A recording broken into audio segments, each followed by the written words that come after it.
Hello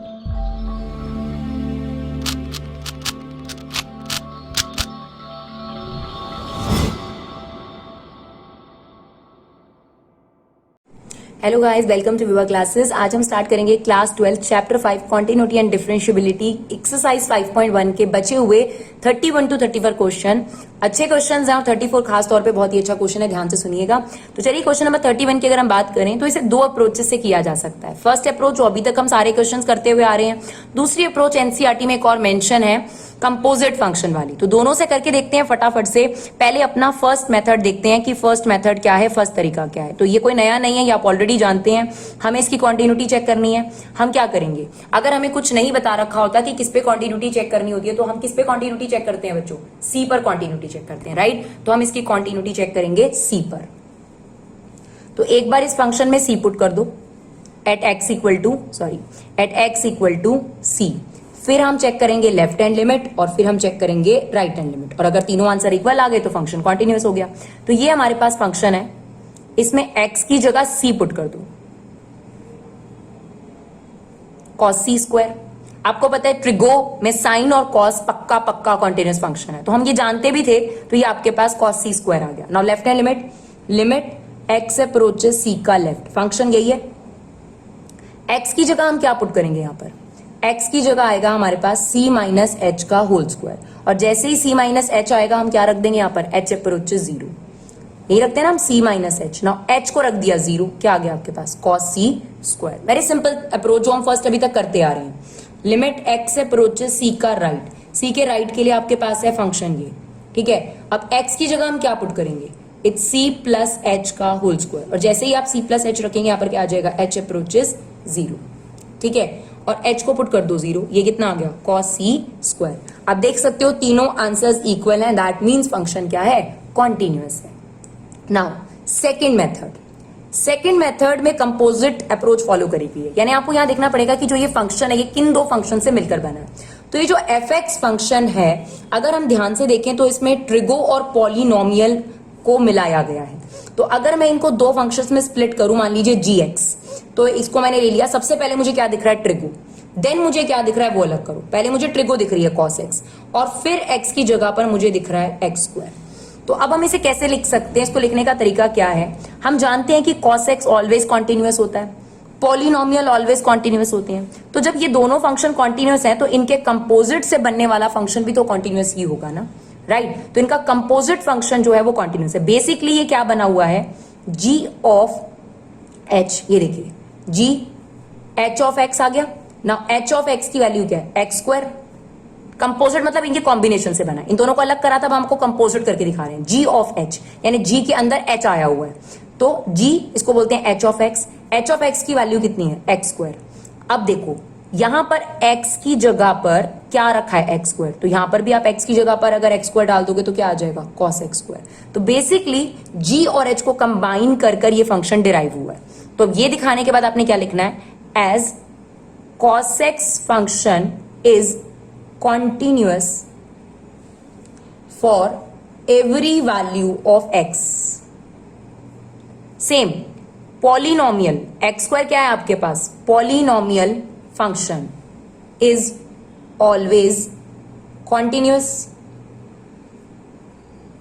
जब ये दोनों कॉन्टिन्यूअस हैं, therefore thus composite of both continuous function is also continuous। तो अगर आपके पास cos x ट्रिगो है जो कॉन्टिन्यूअस होती है, पॉलिनोमियल कॉन्टिन्यूअस होता है, तो उनके कंपोजिट से बनने वाला फंक्शन भी क्या होगा? डेफिनेटली कॉन्टिन्यूअस फंक्शन ही होगा। तो ये वाली अप्रोच में आपको कहना है सबसे पहले क्या नजर आ रहा है? cos, फिर क्या नजर आ रहा है आपको? पॉलिनोमियल, ठीक है, और g ऑफ h ही होगा ये, ठीक है। तो अब आपके पास इस तरीके से, आपका फर्स्ट चैप्टर में भी बहुत यूज होता है g of h, g of g of g, ये सारी चीजें। तो आपने इस तरीके का मेथड भी फॉलो कर सकते हो, theoretical method, right. But first method कहीं ना कहीं थोड़ा सा हमें आदत हो चुकी होती है तो ज्यादा बच्चों को कन्वीनियंट लगता है, बट ठीक है, दोनों मेथड हम बता रहे हैं ताकि आप लोगों को जो अच्छा लगे आप वो फॉलो कर सकते हैं। सेम यहाँ पर आ जाएंगे हम लोग। हमारे पास फर्स्ट मेथड कौन सा है बच्चों? इसमें क्योंकि ये शो दैट वाला है ना, तो आप थ्योरी का इस्तेमाल कर सकते हैं, क्योंकि उसने खुद लिखा है show that this function is continuous, तो मतलब ये तो कॉन्टिन्यूअस है, बस शो करना है ना, तो आप थ्योरेटिकल वे ले सकते हो। तो फर्स्ट मेथड में क्या होगा, एक बार हम इसमें क्या रखेंगे सी, एक बार सी का लेफ्ट और एक बार सी का राइट। नाउ फंक्शन में सी पुट करते हैं, क्या आ जाएगा ये कॉस सी। अब कॉस सी मॉडुलस से क्या बाहर निकलेगा, positive cos c, simple. Now left hand limit, limit x approaches c का लेफ्ट, c के लेफ्ट के लिए भी यही फंक्शन है हमारे पास। अब यहाँ x की जगह क्या पुट करोगे, c माइनस h। अगले स्टेप में हमारे पास क्या हो जाता है, h अप्रोचेस 0, h को हमने पुट कर दिया 0। नाउ cos c, मॉडुलस से बाहर क्या आएगा, positive cos c। Clear, same answer आ रहा है हमारे पास। Now limit x approaches c plus, right hand limit है ना, तो राइट हैंड लिमिट के लिए भी यही फंक्शन है हमारे पास। x की जगह क्या पुट करोगे यहाँ पर, c प्लस h। अगले स्टेप में h अप्रोचेस 0, h को हमने पुट कर दिया 0, क्या बचेगा cos c, मॉडुलस से बाहर आकर वो भी क्या हो जाएगा cos c। तो हमें शो करना था ये फंक्शन कॉन्टिन्यूअस है, और हम जानते थे कि ट्रिगो का और मॉडुलस का कॉन्टिन्यूअस है, तो ये डेफिनेटली कॉन्टिन्यूअस होगा। ठीक है, तो ये हमने अपनी फर्स्ट अप्रोच फॉलो करी। सेकेंड मेथड,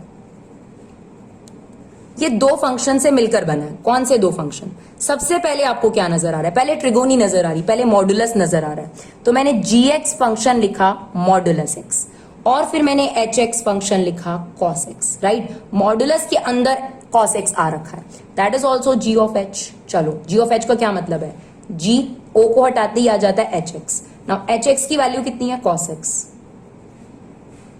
ठीक है, अब देखो जैसे यहाँ g के बाद x लिखा हुआ है, यहाँ g के बाद cos लिखा हुआ है, तो जैसे अगर मैं आपसे कहती g ऑफ 1 निकालो तो आप x की जगह 1 पुट कर देते ना, अगर मैं g ऑफ 2 बोलती तो आप x की जगह 2 पुट कर देते ना, तो अगर मैं g ऑफ cos x पूछ रही हूं आपसे तो x की जगह क्या पुट कर दोगे आप, cos x। तो बेसिकली इन दोनों के कंपोजिशन से ये बना है। क्या स्टेटमेंट लिखेंगे हम लिखेंगे modulus function is continuous everywhere, continuous everywhere. Same, cos x is continuous everywhere. Thus, the composite of two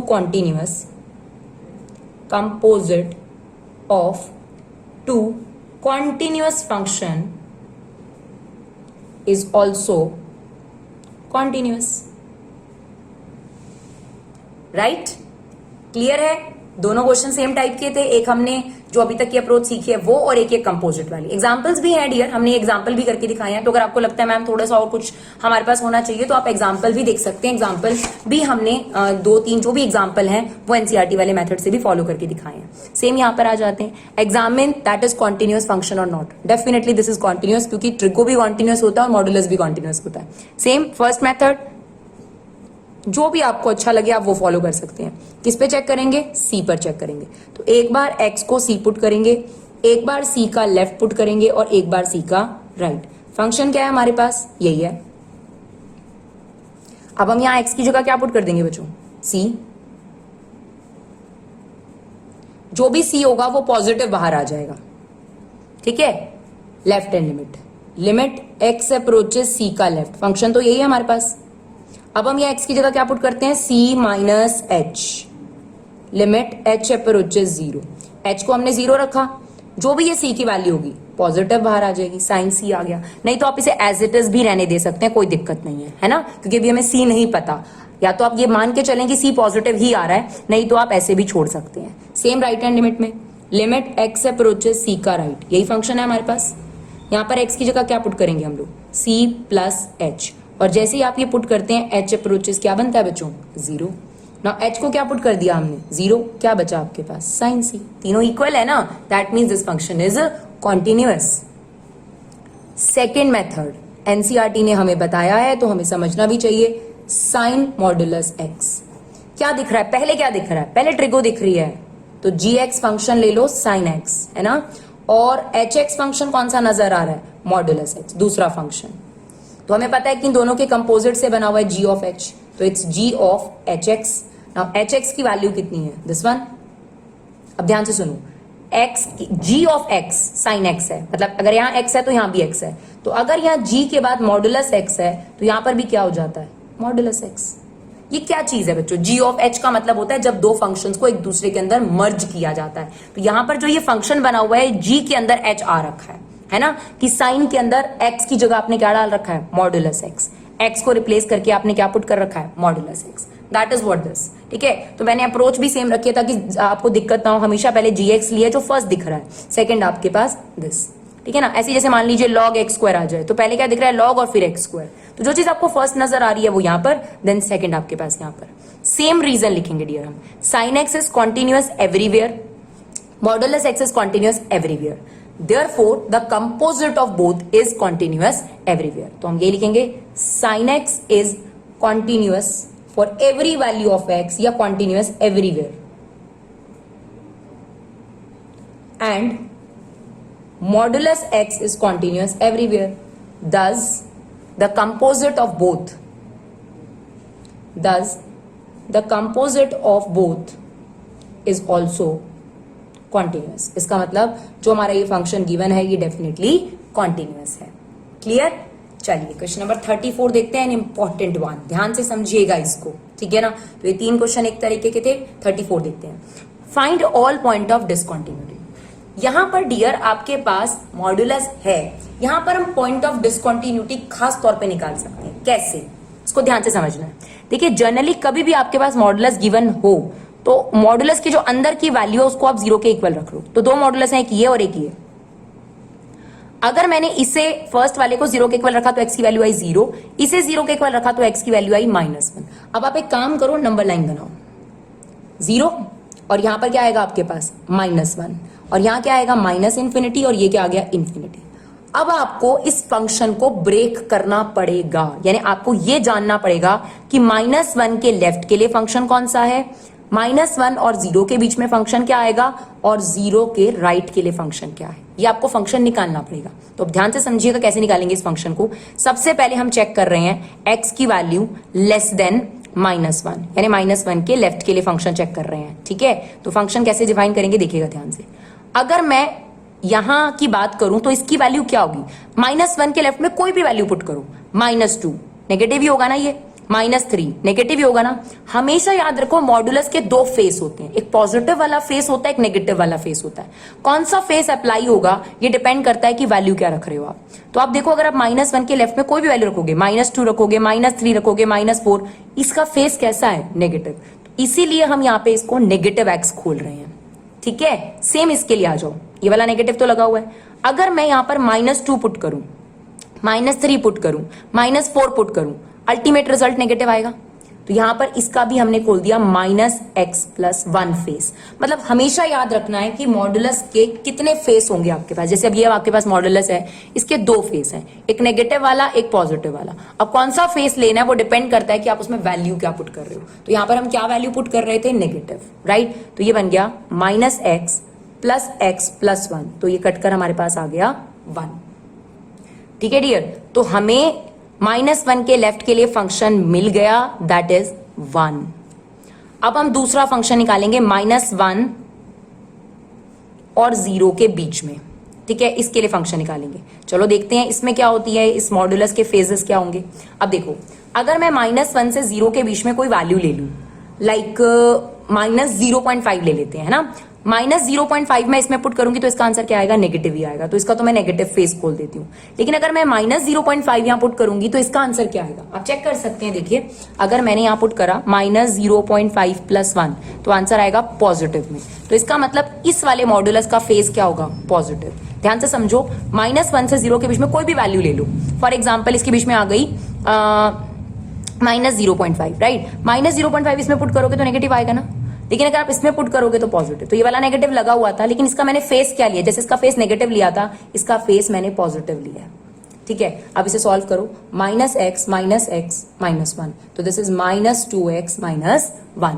तो इसका मतलब हमारे पास यहाँ के फंक्शन के लिए बन गया -2x -1। ठीक है जी, तो ये क्वेश्चन ऐसा है जिसमें हमें फंक्शन खुद बनाने हैं। नाउ x ग्रेटर देन और x इक्वल टू 0 के लिए, यहाँ के लिए अब हमें फंक्शन देखना है।